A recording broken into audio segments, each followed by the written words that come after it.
gereja akan bergantung juga kepada mereka untuk menghela nafas sejenak sekitar 15 menit akan kami bawakan sebuah karya besar yang ditulis oleh seorang Willy Georgius Surendra yang dilahirkan di Jayangan, Solo pada tahun 1935. Puisi ini ditulis pada tahun 1961 ketika beliau di Amerika, di mana mengajak kita semua untuk merenung. Kita sering berdoa, jadilah kehendak-Mu ya Tuhan. Tetapi ketika yang terjadi tidak sesuai dengan kehendak kita sering marah. Setidaknya kita sering marah pada keadaan, atau karena kita sering marah kepada Tuhan, kita sering mencaci maki kepada Tuhan. Di masa silam di mana Yesus disalibkan dan diprovokasi oleh para tua-tua Yahudi, oleh kaum Farisi, sungguh setidaknya saya dan Anda sering menjadi orang-orang Farisi itu sendiri. Maka di ujung tahun ini semoga menyiaplah kita hati-hati, jiwa-jiwa yang tidak baik menjadi baik. Puisi ini mengajak kita untuk merenung. Kadang kita puis, kadang kita keji, bahkan kadang kita sadis. Maka kami persembahkan dengan segala kerendahan hati kami. Sekitar 15 menit kami ajak Bapak Ibu dan saudara-saudara untuk menghela nafas sejenak.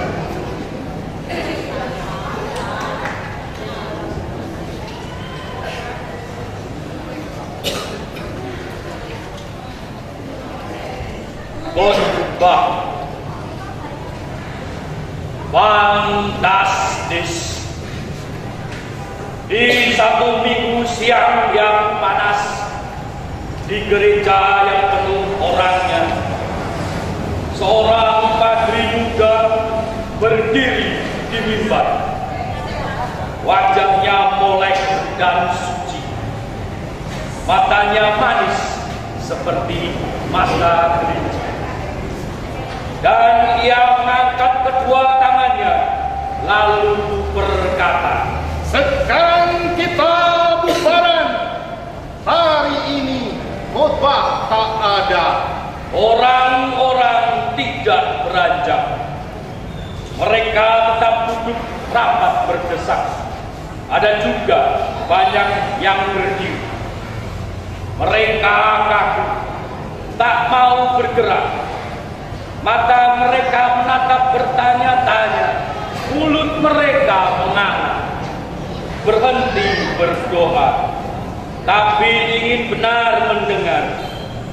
Kemudian dengan serentak mereka mengesak, dan berbareng dengan suara aneh dari mulut mereka tersebarlah bau keras yang perlu dicegah dengan segera. "Lihatlah, aku masih muda. Biarlah aku menjaga sukmaku. Silakan bubar. Izinkan aku memuliakan kesucian. Aku akan kembali ke biara, merenungkan keindahan ilahi." Orang-orang kembali mengesak, tidak beranjak. Wajah mereka nampak sengsara. Mata mereka bertanya-tanya, mulut mereka menganga. Sangat butuh mendengar. Orang-orang ini minta pedoman. Astaga, Tuhanku, kenapa di saat ini kau tinggalkan daku? Sebagai sekelompok serigala yang malas dan lapar, mereka mengangkat mulut mereka. Udara panas dan aku terkencing di celana. Papa, kenapa kau tinggalkan daku? Orang-orang tidak beranjak. Wajah mereka basah, rambut mereka basah, seluruh tubuh mereka basah. Keringat berkucuran di lantai karena udara yang panas. Dan kesengsaraan mereka yang tegang, baunya busuk luar biasa. Dan pertanyaan-pertanyaan mereka pun berbau busuk juga. Saudara-saudaraku, para anak Bapa di surga, inilah khotbahku. Inilah khotbahku yang pertama. Hidup memang berat, gelap dan berat. Kesengsaraan banyak jumlahnya. Maka dalam hal ini, kebijaksanaan hidup adalah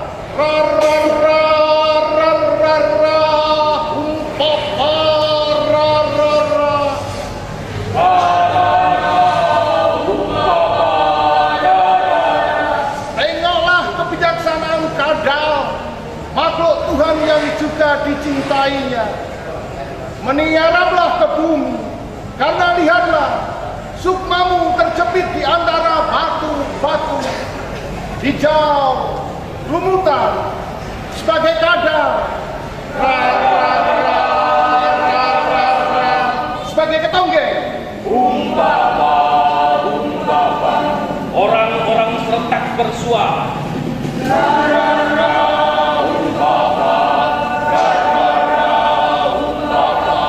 Dengan gemuruh bersuara seluruh isi gereja.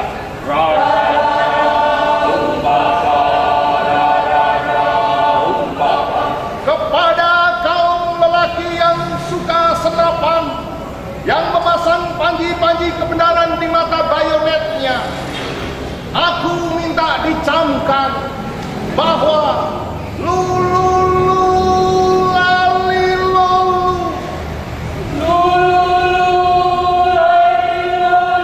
angkatlah hidungmu tinggi-tinggi agar tak kau lihat siapa yang kau pijak, karena begitulah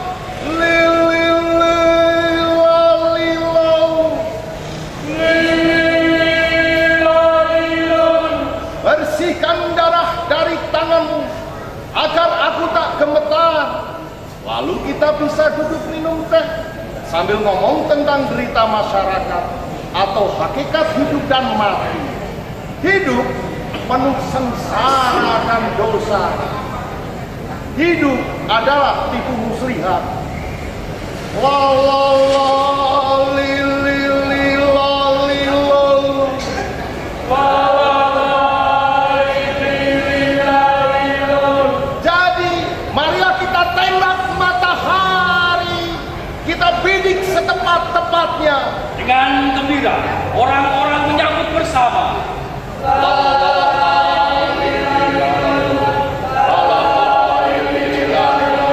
Mereka berdiri, menghentakkan kaki ke lantai, bergerak serentak dan seirama.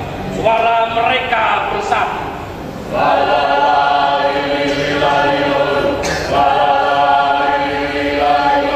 Hanyut dalam persatuan yang kuat, mereka berteriak bersama, persis dan seirama.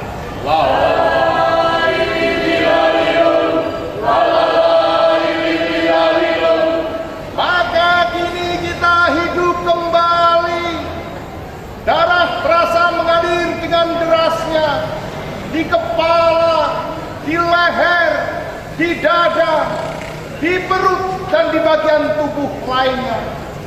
Lihatlah, oleh hidup jari-jariku gemetar.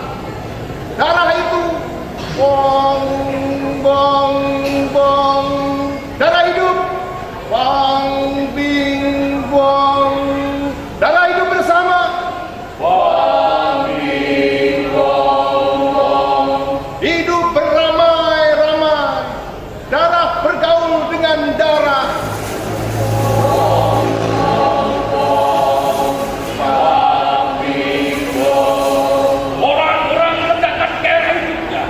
Mereka berdiri di atas panggung gereja, bergerak-gerak dengan kaki mereka, genta-genta, orgel, daun-daun pintu, kaca-kaca jendela, semua balut dan dibunyikan dalam satu irama, diiringi sorak gembira.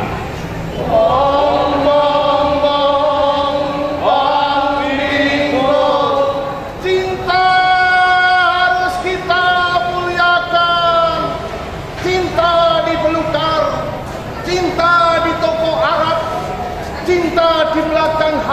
gereja.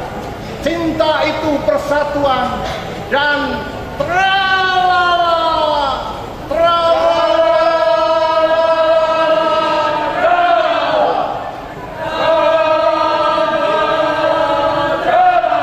sebagai rumputan, kita harus berkembang biak dalam persatuan dan cinta. Marilah kita melupakan diri, marilah kita bernaung di bawah rumputan, sebagaimana pedoman kita.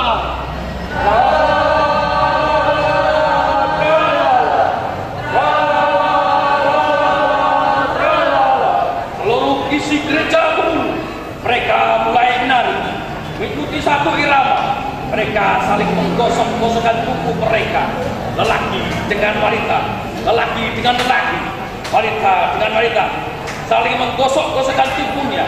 Dan ada juga yang menggosok-gosokkan tubuhnya ke tembok gereja. Dan dengan suara menggigil yang ganjil, mereka melengging dengan serempak.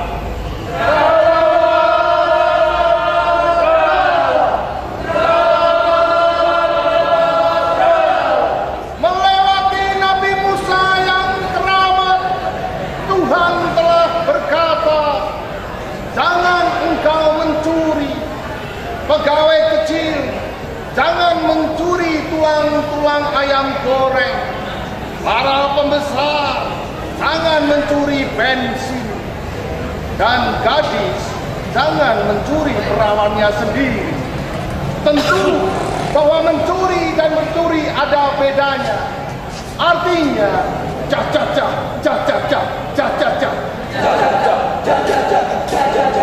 semua barang dari Tuhan harus dibagi bersama, semua milik semua, semua untuk semua.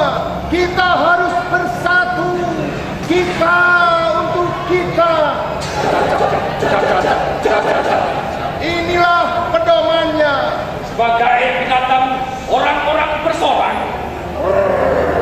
Hura, hura. mereka seperti daun-daun jendela.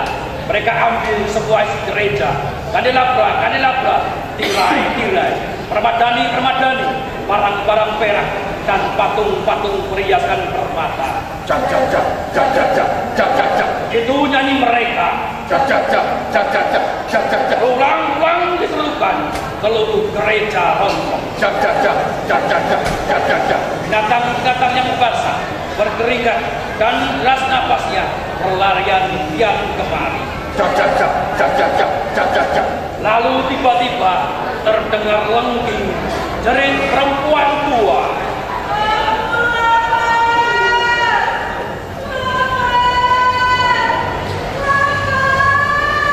Tiba-tiba semua juga rasa lapar. Mata mereka menyala dan mereka tetap bersuara. Sebab sudah mulai lapar, marilah kita bubaran. Ayo bubar, semua berhenti. Kata mereka dan mata mereka menyala. Kita bubar. Upacara dan khotbah telah selesai. Kata mereka tidak berhenti. Mereka mendesak maju. Gereja rusak dan mata mereka menyala. Astaga, ingatlah penderitaan Kristus. Kita semua putra-putranya yang mulia. Lapar harus diatasi dengan kebijaksanaan. Mereka maju ke mimbar. Mereka lempar itu dari mimbar. Mereka robek jubahnya. Orang perempuan gemuk mencium mulut yang bagus. Seorang perempuan tua menjilati tangan yang bersih. Dan gadis-gadis menarik kedua kakinya. Begitulah perempuan-perempuan itu memperkosanya beramai-ramai. Lalu tubuhnya dicincang. Semua orang makan dagingnya. Dengan persatuan yang kuat, mereka berpesta. Mereka minum darahnya. Mereka hisap sum-sum tulangnya. Sempurna. Habis. dia dimakan, tak ada lagi yang tersisa. Fantastis.